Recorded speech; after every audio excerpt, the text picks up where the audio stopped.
Czapla turystka. Jest bardzo niebezpieczna dla tych pisklaczów. Wszyscy się nabierają, bo myślą, że to figurka.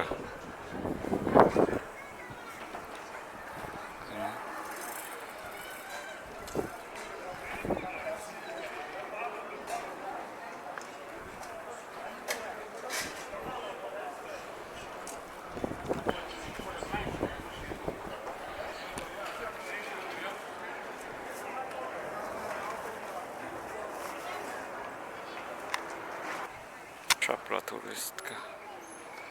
Klient. Tam sroczka. Się znowu czai.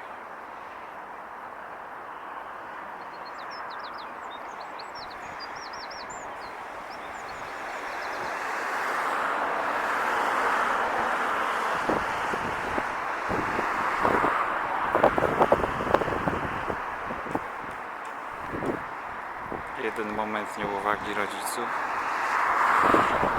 Takie maleństwo zostanie porwane przez krukowate.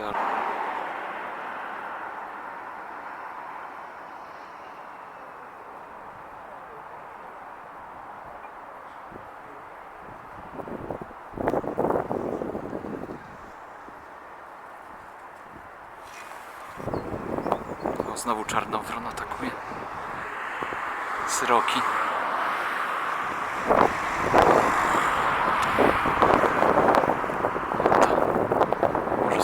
Teraz też on jest bardzo niebezpieczny dla tych pisklaczków tutaj.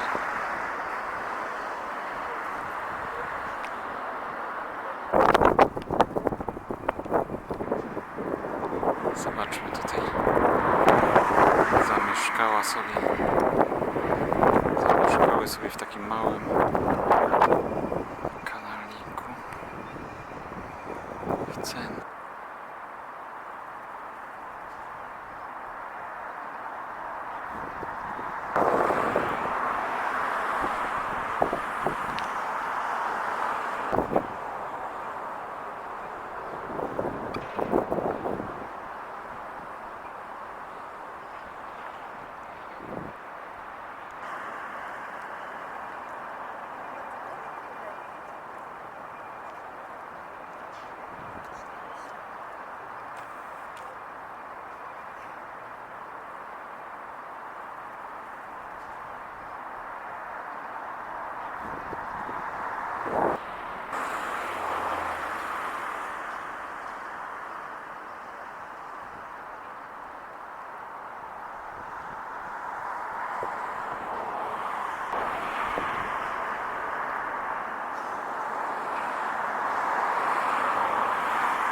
Małe kokoszki zamskie.